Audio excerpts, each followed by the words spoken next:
Sixto? Sí, jo soc Sixto, soc d'Esquerra Unida. Nosaltres sí que tenim representació parlamentària a les Corts. No només continuarem lluitant per la reapertura d'una radiotelevisió valenciana pública, sinó que estem convençuts que a les pròximes eleccions entre tots serem capaços de conformar unes majories diferents per primera vegada en molts lustros per a poder revertir la situació. Dit això, sí que m'agradaria fer, sense allargar-me, perquè crec que són coses que pràcticament ho he comentat tots ja, però sí que faria bàsicament 3 reflexions i partint de 3 preguntes. La primera pregunta seria: necessitem una televisió i una ràdio pública al País Valencià? Sí. No n'hi ha una altra resposta.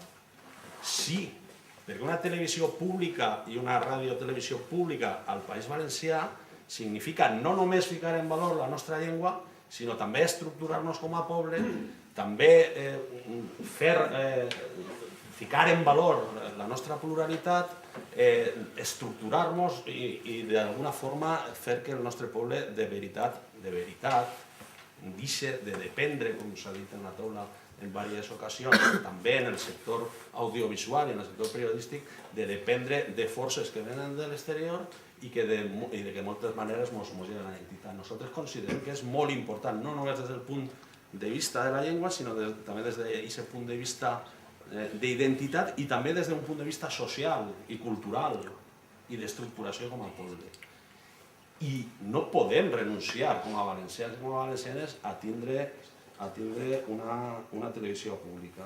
Jo m'he quedat en una cosa molt important que ha dit Lola, me penso que després, que a banda és amiga meua, que ha dit Lola, però que també han dit alguns altres en altres facetes, i és que ella ha dit com se pot plantejar que canviem la radiotelevisió pública que necessitem com a valencians per l'educació i la salut.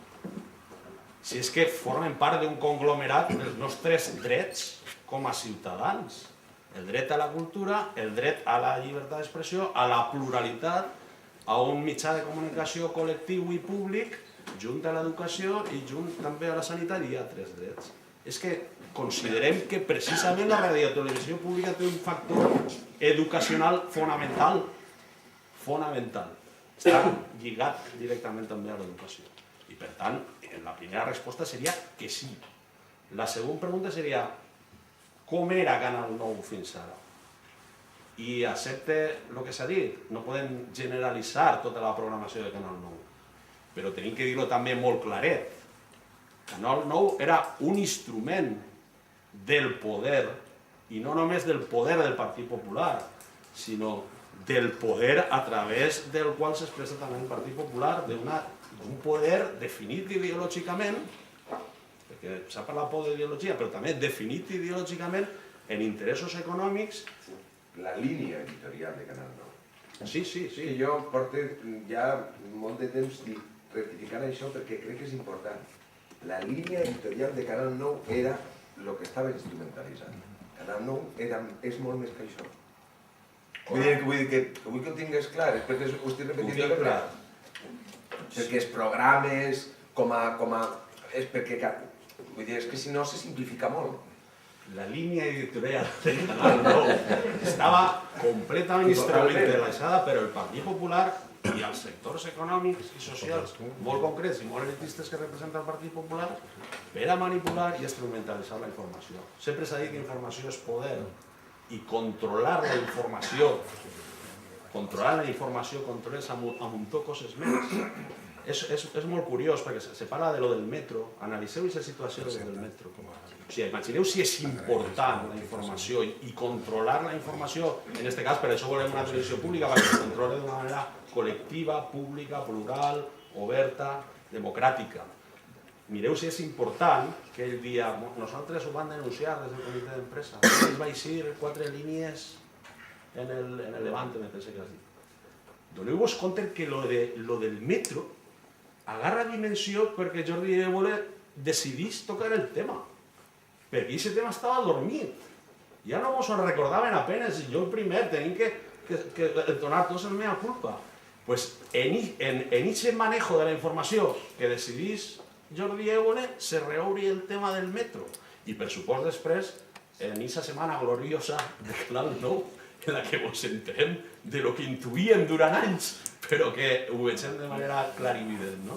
Imagineu si és important. Entonces, clar, tot este rotllo que estem pegant, vaig a ser més concret, és a dir, Canal 9 o Radio Televisió Valenciana no era una cosa aïllada dins de l'estructuració del poder del Partit Popular. El Partit Popular manejava les èlits econòmiques, feia estupideces com la de Fórmula 1, com l'aeroport de Castelló, Terra Mítica, la CAM, Bancaixa i un munt de coses més que ja se nos obliden de la quantitat de barbaritats que han fet durant tots aquests anys, i en aquesta estructuració política i econòmica entrava la política audiovisual i la política periodística d'instrumentalització de la línia editorial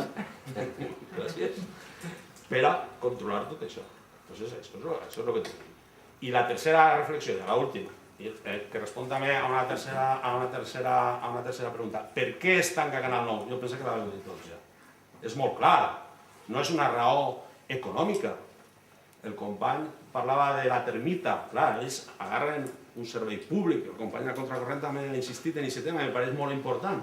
Ells agarren un servei públic, el sodomicen, si me permetiu l'expressió, el xuplen, el fiquen al servei d'interessos privats i quan ja no el serveix el carreguen i obrin espais a empreses privades.